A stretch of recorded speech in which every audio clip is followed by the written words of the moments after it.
So my dad looked at me before he left and started laughing, and I'm like, it's 2018. It's fine. Today is my DCP phone interview. As you could probably tell from the title of this video, it is January 29th, and it is a Monday. It is 2:08. My phone interview is at 2:30. I was watching my summer alumni interview from last spring, like 2 hours ago.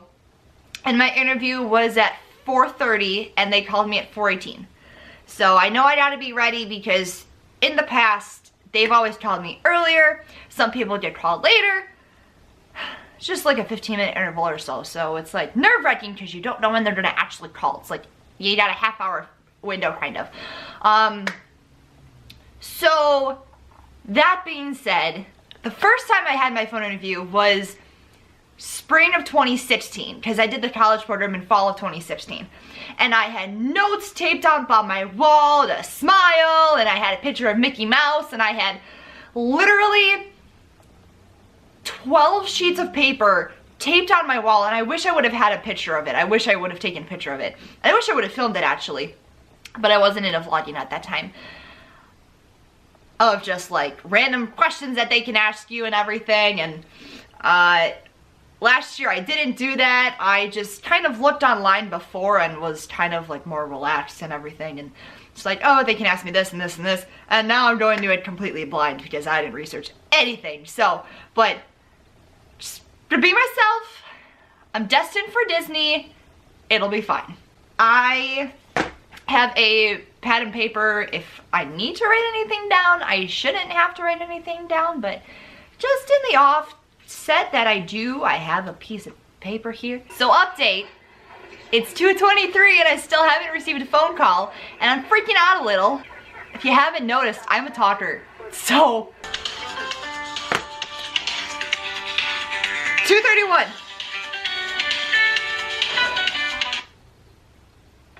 Hello, this is Chelsea. Hi Chelsea, this is Nina calling from Disney. How are you doing today? Good, how are you today? Good, thank you. I am calling for your college program interview. Is this still a good time? Yes, it is. Excellent. So Chelsea, it looks like you're a previous college program cast member, is that correct? I am, yes, the fall of 2016. Awesome, alright.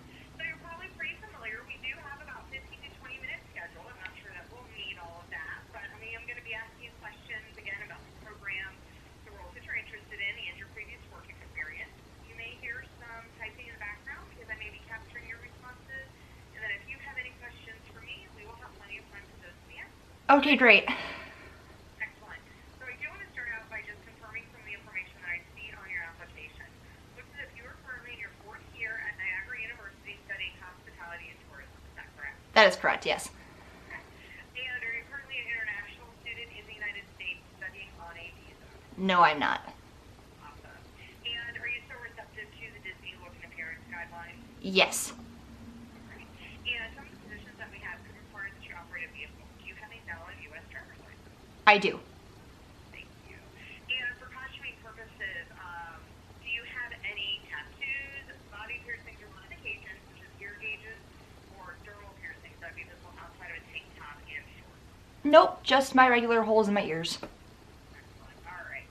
So, Chelsea, it looks as if you are interested in doing the Walt Disney World program again in Orlando, and that you'd like to do the fall semester, but you would also be open to doing the fall advantage. Is that right? Correct, yes. Okay. So, and when you did the program before, did you live at Disney Chelsea? I did, I was in Chatham. Okay. Do you foresee any challenges in starting that process over again? Nope. All right. So why don't you share with me then why you're interested in doing another college program? Well, all of my friends say that like I'm destined for Disney, and Disney has been like my end goal since I've been like 8 years old. I've always wanted to work there full time as soon as I graduate.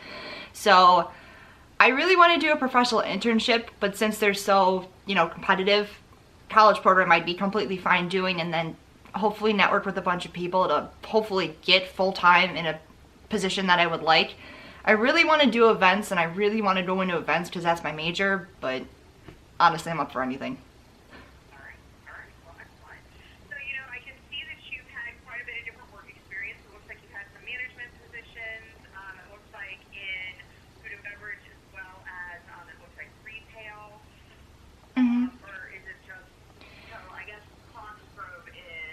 Cottsgrove, yep, it's a wedding banquet hall. So I was a banquet server for like 3 years, and then I did the college program in merchandise.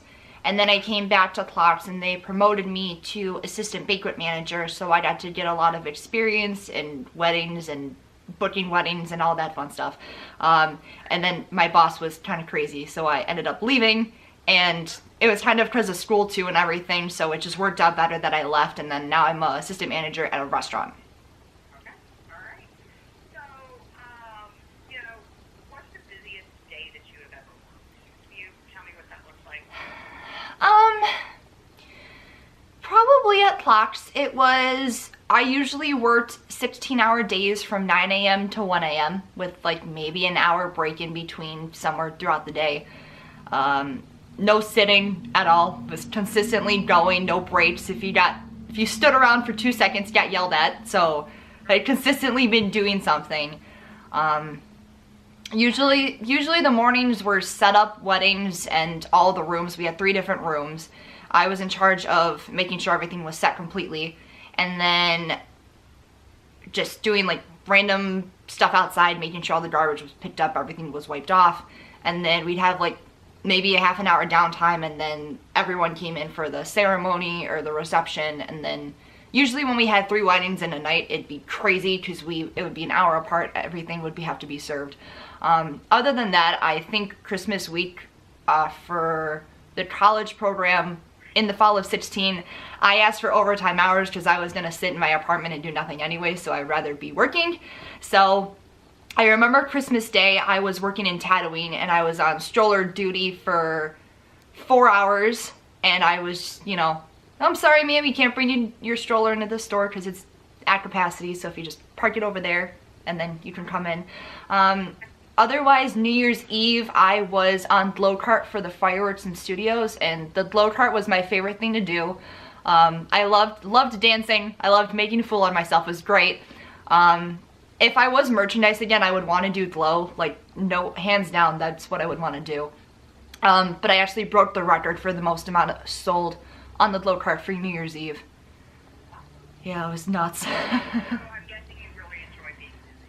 Yeah, I would prefer to work in a park other than a resort. I never picked up at a resort. I was stationed in studios, and I picked up in Magic Kingdom, Epcot, and Disney Springs. I worked in like Mouse Gear and World of Disney, and I didn't really like them because it's such a big store, and I got like felt I was like lost and everything. I really liked my area in studios. It was, you know, glow cart, Stage 1, Tatooine, and then the loop area over there. And it was just nice because you could consistently rotate and you weren't stuck in one store. I really enjoyed that. And like when I would pick up at Magic Kingdom, I liked Main Street East, I liked Fantasyland, I liked being able to rotate throughout the different stores. I don't think I would want to be stuck in one store at all. Okay, alright, that's fine. And do you prefer to work independently or in a team? Honestly, it depends what I'm doing. If I am, when I'm, you know, managing and I have a team that knows what they're doing, then it's great. But if I'm managing and I have a team that's clueless, then it's kind of pointless. You know what I mean? Right. All right. Hey, can you tell me about a time you handled a difficult situation with a customer or a guest? I didn't really have that much problems in Disney. I think a couple times at the restaurant that I work at currently, some of them are really disappointed in the food, and it's nothing to do with like the staff or anything. It's just they're disappointed in the food, and they refuse to pay for their bill, and they say I'm never coming back here again, and then they leave a tip of 0, and then they walk out the door, and it's like, okay. You know, and you try your best to do, can I get you something to go? Do you want a gift card for another time? Can I get you anything? And they say no, and they just walk out the door, and it's just, you can't do anything. Right. All right. So, you know, I can see that you've applied for a few different positions this time, so I know that you are, you know, willing again to do the merchandise. So you also have down a high interest in extra scratches. So, you know, let's say that a child approaches your line and is too short to go on the ride. How would you handle that situation? You know, tell them that they're unfortunately too short to ride the ride. You can offer the parents a rider switch pass to if they have like another kid or they want to ride the rides themselves, or you can list off all the other rides that they're able to ride in the park. Okay, all right. And with the convention guide, what about that role jumped out at you? That was my original like #1 role for when I wanted to do the last CP, but I was reading up on it online and someone said they only take like 10 CPs, and I was like, wow, that's really small. My major is events, so I was hoping like if I were to get convention guide, I don't know, like I obviously know they do lots of events, but I don't know what kind of role they have in the events, so I don't know what type of networking I could do within that to get up to a management position over there. Yeah, so most of what you're doing working events is you would be like doing crowd control, you would be like leading people from one to another, so you wouldn't be doing any serving or anything like that. You know, let's say that people have signed up for, you know, like a dessert party, you know, you'd be directing them where they need to go. Or let's say that there is a convention in town and they have an event in Italy, and then they have a later event over at the American Pavilion at Epcot, right? Like you'd be leading them from one event to another. So, I mean, it's really more of that type of stuff than, you know, planning. Oh, of course, yeah. You could be working any of the parties and any, you know, like making it look so scary, you know, any of that type of stuff. You could be doing some food handling, but again, it's not going to be a major survey. Right, that would be perfectly fine. I would hope that would be able to, if I were to get that, I would hope that would get my foot in the door to do events or something like that in the future, you know? Right, okay. All right. And can you tell me about your experience using a digital SLR camera? Because I see you have an interest in the photographs photography role. Yeah, I actually have a YouTube channel and I vlog, as well as many other people who do the DCP, so I'm not like really good at using a camera, but I know like how to do nice pictures and stuff, so. Okay, all right. And you have a low interest in recreation, so are you comfortable like working around water? Yeah. Okay, all right. So based on the descriptions in the role checklist and the roles that we have discussed, Chelsea, are you able to perform the essential functions of those roles with or without a reasonable accommodation? Yes, I am. All right. So those are all the questions that I have for you. I know that you've been through this before, but we will be getting back to everybody who has applied with us, and we will be doing that through your dashboard. So you will want to go ahead and continue to log on and check for any updated communications. We should be getting back to everybody by the middle to end of March. Okay. If we wish to make you an offer, we'll be sending you information on how to accept for new quality, which position we're offering you, as well as further contact information should you have any questions throughout this step. But do you have any questions for me now? So if I were to get an offer for the college program and accept it, and then if I got an offer for a PI, do I like call someone and then have it moved over, or how does that work? Yep, that is perfectly great question. So you would go ahead, you could at that point, yes, go ahead and accept the professional internship. We understand that is a more desirable position, for those students who've already done a college program. So you would go ahead and accept that, and then, yes, you could go ahead and call the college program. They probably have it figured out anyways on their end. We should we're offering you both positions, but yes, following up with college program would be pretty helpful. Okay. Yep. Okay. So anything else? That is it. All right. Well, Chelsea, it was really wonderful speaking with you this afternoon. I hope you have a wonderful day. Thank you so much, Nina. I hope you do too. Thank you. Bye. Bye. Ah! Okay, that was super short. That was like 12 minutes. That was super short compared to what I've had before. But obviously, like, they know that I know the process, so they don't need to go into all the different details and everything. So, she really didn't have to ask me much about merchandise since I already kind of like covered it all when I was speaking about it before. So, I think that went pretty well.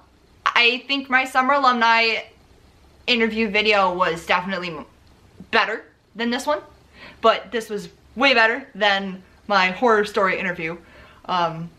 So that being said, you guys heard about my job experience.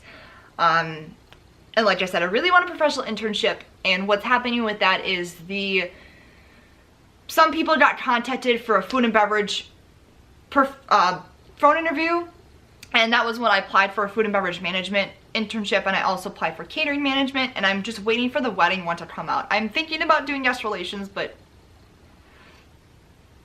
I kind of would rather do a college program at that point than do guest relations. So I think I'm gonna not apply for that one, and I'm just gonna wait for the wedding one to come out and then apply for that one. As I do have experience, as you guys heard. So I'm thinking like merchandise or convention guide will be what I get offered. Maybe attractions, maybe one of those three, since merchandise and attractions are both high. I did apply for Cedar too, which she didn't ask me anything about, but Cedar was low. But as you guys heard, I have a lot of restaurant experience, so she probably figured she didn't need to ask me anything about that. Maybe. I don't know. Maybe she didn't care.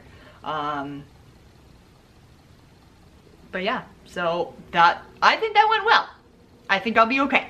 So that being said, thank you guys so much for watching. I hope this helps you with your phone interview, and whether you have it this season, next season, or 3 years from now. So stick around, because if I get accepted, we're gonna be having lots of fun adventures in Disney, and I'm super, super, super excited to bring you guys with me. So thank you guys so much for watching. Subscribe if you have not yet.